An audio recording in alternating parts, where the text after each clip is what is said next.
here reporting from Middle School Maverick News Network, and I'm about to interview a couple of 7th graders on their most recent class trip to Washington, D.C.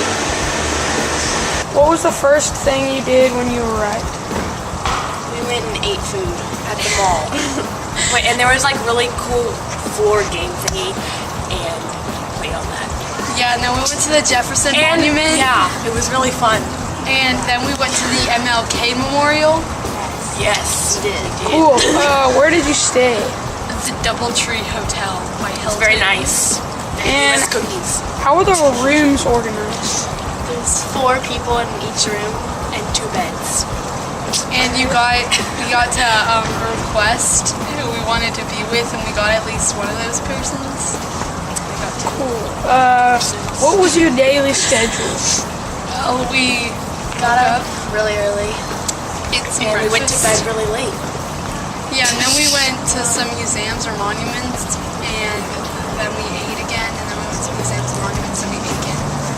And my favorite museum was the Newseum, because there was like a lot of interactive stuff to do. So what were y'all's favorite places anymore? I liked the American History Museum because it had a lot of modern day exhibits, and it was very cool.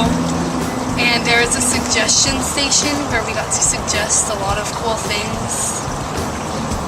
And they also had the First Lady dresses. Oh, I like that place too because Kermit was there. So I took my picture with Kermit. Yeah, but they didn't have Dorothy's shoes. Yeah. They're in like England or something. What was your favorite? Mine was the Smithsonian because it had butterflies and cool things. What was it like during the election? It was like nothing different. There were less signs in DC than there were in Texas. Yeah. That's surprising. What other activities did you do that were fun? Bowling. Yeah, bowling was first rec night. center. And then we went to the rec center. And then the third night we had a ghost tour. And it was very scary. It's very cold. It's cold. So overall, did y'all have fun? Yeah, it was really fun. We did a lot of different The bus was the best, personally. All right. It was fun. Oh yeah. Thanks, guys. I'm glad you enjoyed your trip. Again, I'm Byrne, reporting from Maverick News Network. Have a good day. This is Harrison Ray from Maverick News Network. We're about to interview Miss Murphy for the library. How is the library organized? So the library is organized mainly into 2 different sections. We have the nonfiction section, which uses the Dewey Decimal System that you'd see like in your public library, where it's organized by numbers according to the different subjects. And then we have our fiction section, which we have recently reorganized in the past 2 years into different fiction genres. So we have fantasy, science fiction, adventure, classics, history, historical fiction, and mystery, and then we have a general fiction section. How many books are in the library? Last count, there are about 14,000 books in the library. How long does it take you to organize the library? It took me about a month over the summer. In June of 2011, that's what I spent doing pretty much every day, working on moving all the books. But to just generally keep it organized, we just have to keep on top of it every day for about 30 minutes, making sure books are shelved. We have parent volunteers that do that, and then me and the assistant librarians have to go through and kind of make sure everything's where it's supposed to be. We're thinking about maybe reorganizing the nonfiction collection, but we haven't decided if we're going to do that yet. In what way is the library expanding? Most significantly, we are adding more graphic novels. We're adding books that are created more like comic books, and some of them are reimaginings of classics like Sense and Sensibility or Fahrenheit 451, but then we have other books that are, original to the graphic novel form. What are some interesting things people might not know about the library? In addition to new books that we get, we also have some very old books. We have a collection called the Texas Collection that has some books that date back to the 1800s. What activities take place in the library? Well, we have study halls in the library, and then teachers bring their classes in. But we also have 2 actual activities that meet in the library. On Wednesdays, we have the library club, which helps with our bulletin boards and doing fun things in the library and trying new stuff. And then Dr. Brown has a scrapbooking activity in here. And then we have the after-school study hall after school, which is very popular. Where do most of the books come from? So we probably get about 90% of the books that come into the library from the book fair. I probably order another 10% throughout the year, the next in series, to keep the series up to date so people don't have to wait an entire another year to read the next Maximum Ride or whatever book that they're wanting to get. How do you decide which books to order? So I go online and I use a tool from Houston Public Library called Novelist, and I search for new books, and it collates all the reviews, and I read the reviews of books to see if they're appropriate for this age level, and if they're interesting and if they have good reviews. Other than that, I take recommendations from students and other teachers, and then we try and fill series so we keep up to date. What are the rules in the library? I expect you to be quiet and respectful of other people's space, but it's not a no talking library. People can talk in here, except for during after school study hall, because that's a study hall. You need to be quiet. But during the day, you can come in whenever you want. If you're in a study hall, you need to have a pass. You can check out up to 5 books, and you can use the computers as long as it's for academic purposes only. What is the latest computer drama? Well, the drama in the library with the computers is 8th graders are very upset that they can't use the computers after school. The issue is that we have to have adequate supervision to make sure that y'all are doing what you're supposed to be doing. And while I think that most 8th graders would be using them for academic purposes only, it's hard to say the 6th and the 7th graders can't use them. And with the wireless opening up, we really want to make sure that you're making good choices, and we really need teachers or librarians in here to help guide you to make those choices. So right now, no computers if there is not a librarian or a teacher present. What happens if you do not turn a book in on time? So if you don't turn in a book, the first thing you get is you get an email reminding you that you need to turn it in. Then you get another reminder 2 weeks later. And then you get a 3rd reminder. And it says on the 3rd reminder, if you don't return your book by Wednesday, you will receive a detention. So I look Thursday morning who has not returned their books, and I assign detentions for that. We don't do fines or anything like that. I don't want to give detentions. I want the books. Just give me the books. Give me the books. Hi, I'm here with Mr. Parrish, the middle school instrumental wind teacher. Parrish, how long have you been teaching middle school jazz band? Well, I've been teaching middle school jazz band. I think it's about 9 years now. It really started off with upper school wind ensemble many years ago when I first got to St. John's, and the program started growing and growing, and I decided that middle school needed a jazz band too, so we went ahead and started one, and it means during the activity period. So. Mr. Parrish, what variety of instruments are in jazz band? Well, in a regular jazz band, you usually have alto saxophone, tenor saxophone, then you have trumpets, trombones, and then a rhythm section, which is piano, bass, drums, and guitar. And so I started off with those, but then as the years went by, I've got some good flute players and good clarinet players, so I kind of opened that up to those players to be able to be in the group also. How many middle school jazz band performances do you usually have annually? Okay, each year we have 3 really main performances. We play on the fall instrumental concert, which is around the middle of October, or somewhere in there. And then we play on the spring instrumental concert, which is usually in April sometime. But the middle school jazz band also plays during the middle school chapel, music chapel. And in fact, that's next week, I think, on the 7th. And so we're going to be playing Feliz Navidad in that chapel service. Who usually attends these performances? Well, typically the performances are open to really public, whoever wants to come, but we do end up getting a lot of administrators, teachers, parents of the students, of course, and then we get a lot of the student body that comes to the performances.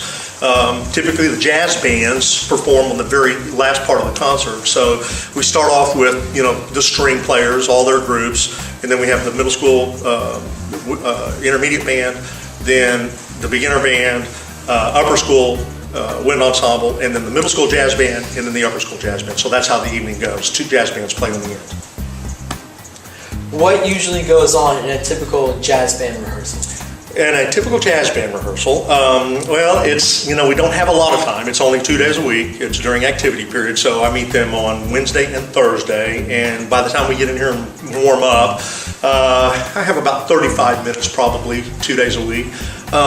What we try to do is I just try to pass out fun music, and we go through it. I talk through it to start off with, and then we just try to read through it the best we possibly can, and then once we kind of get an idea of what the song is, then I'll go back and start working on parts, like the trumpets or the saxophones, or maybe the rhythm section needs help doing something and all that. So, I guess the helpful thing about it is that I play piano, I play drums, I play bass, I play guitar, I play trumpet, I play saxophone, and I can get around on, all of those instruments to be able to tell somebody what to do and what not to do and all that. So that's usually what we end up doing.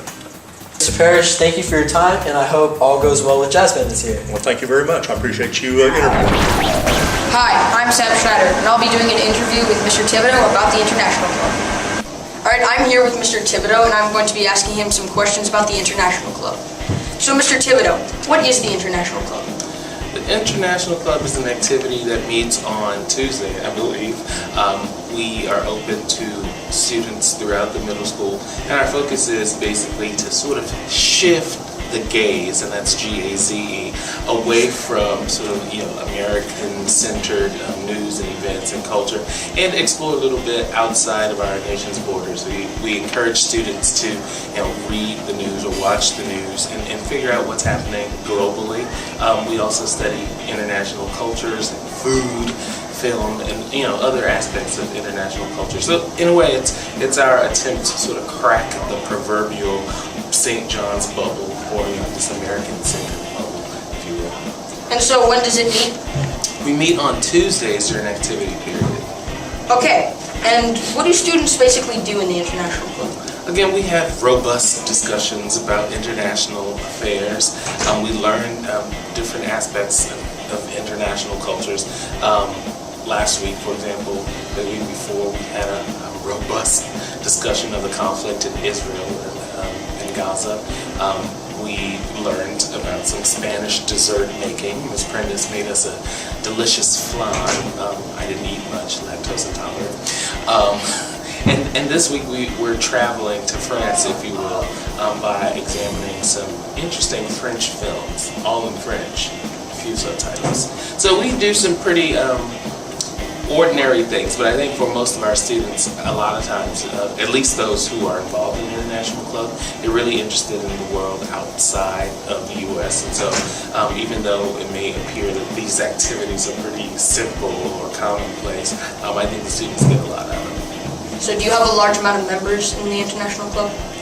We are a growing activity. I try not to focus on numbers, but we have a nice crowd. I'll leave it at that. Okay, and what is your favorite part about the International Club? I would say the food, but we've only had about 2 meetings where food was involved. But actually just hearing the students speak about these really sophisticated global problems, sometimes with little or no knowledge, and it's interesting to see where they're coming from and how they are transformed, if you will, how their opinions evolve about certain events or situations after our International Club meeting. So it's really, it's a way for Ms. Prentice and I think, to teach without actually teaching, if you will. So I enjoy seeing that growth more than anything. And who would you recommend this club for? Any student in the middle school, anyone who has an interest in the world beyond America's borders, particularly those students who take Spanish or French, and even that Latin crowd, they're also welcome. But again, we're open to everyone, and anyone who considers themselves to be an active learner is welcome.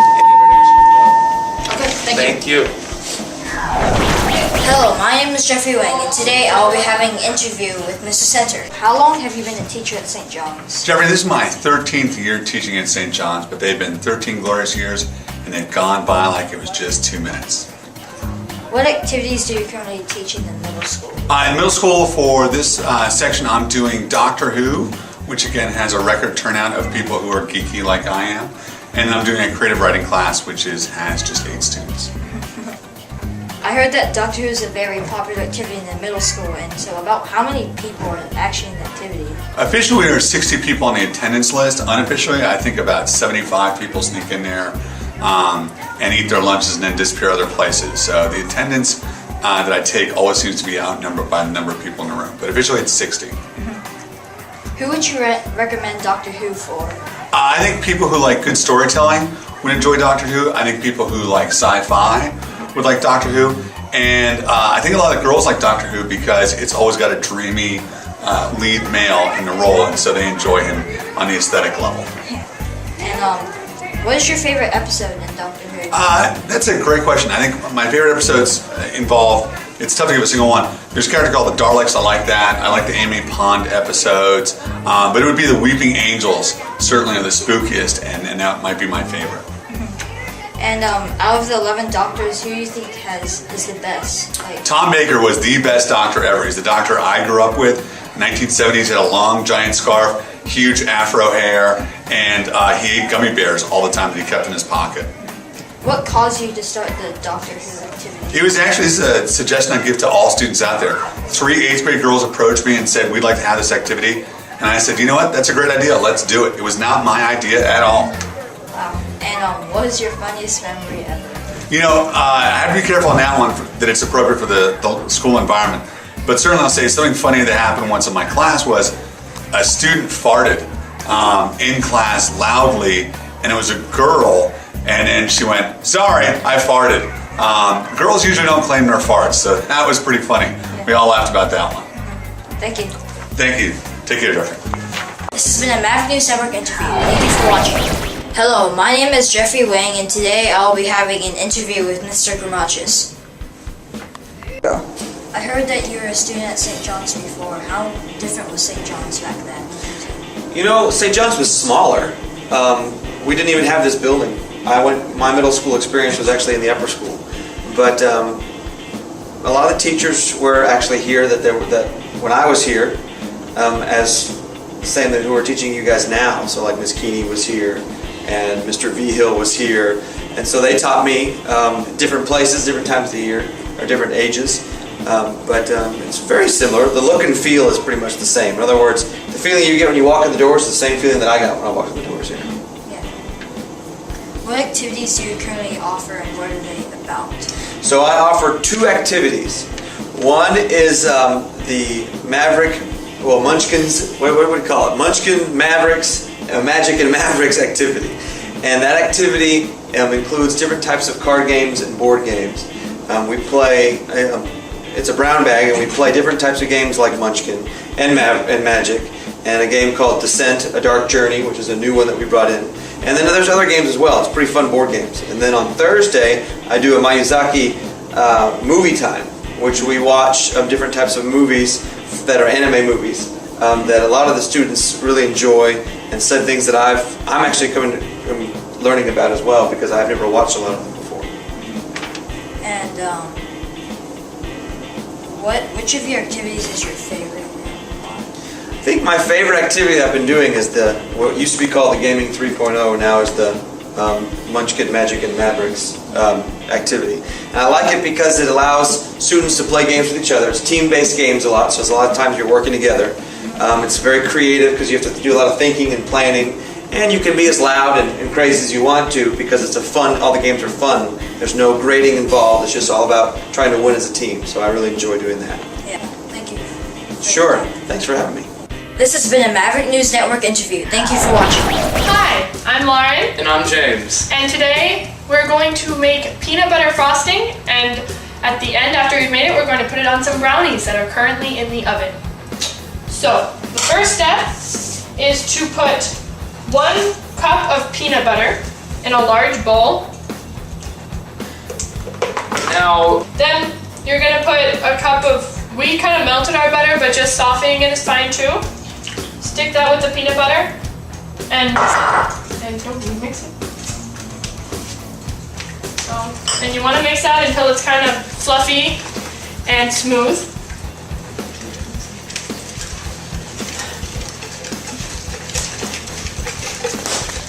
Once your peanut butter and butter are smooth, you're gonna put in half of your powdered sugar, and it's 4 cups of powdered sugar, so you're gonna put in, we pre-measured it, so I'm just gonna kind of wing it here. So about 2 cups of powdered sugar, and mix that in. So once you have half of your powdered sugar, which would be about 2 cups, mixed in with the butter and peanut butter, you're gonna add a 4th cup of cream. And this is just like normal. Mix that in, just whipping cream. Yeah. That's it. I'm the brawn around here. Once you have beaten a 4th cup of cream in with the powdered sugar, peanut butter, and butter, you're going to add the last 2 cups of powdered sugar and mix that. So once you've mixed in the last 2 cups of powdered sugar, for us at least, it's still really hard. So we're gonna just kind of put some more cream in there.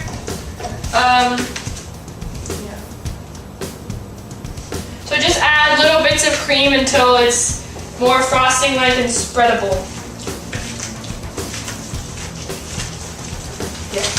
Look, you put it on my... This is a messy procedure, ladies and gentlemen. So after the brownies have cooled, you can take the frosting and spread it over them just like a cake. So if you want to make it look nice, you can just bring a little powdered sugar. That's brownies with peanut butter frosting. Hello, I'm Peter Stone, and I'm going to be interviewing Marcelo Semino, a member of the X and Y activity. Can you give us some background information on this activity? So it's a really fun activity. It's for 8th graders in Mr. Pringle's room. And if you're a boy or a girl, you should definitely sign up for next year. What do you do in this activity? Well, we do different games, which are boys against girls, and some of them could be academic challenges, or some of them could be physical, like playing kickball or something, or some can just be games like card games. And who are the teachers of this activity? Mr. Pringle and Miss Thomas. And how do they help? Well, they supervise everything and make sure everything runs smoothly, and they don't let anything get out of control. And how are the games in this activity? Are they fun? They're very fun. One of the best activities ever. What is the funnest game you have played in this activity? Well, the scavenger hunt was really fun. So the boys and the girls each got a sheet. We had to find certain things around campus, like say the number of bleachers in the gym, or the number of digits of license plates on other teachers' cars. And we had to add all those up, and the first ones to get everything were the winners, and the winners have not been announced yet.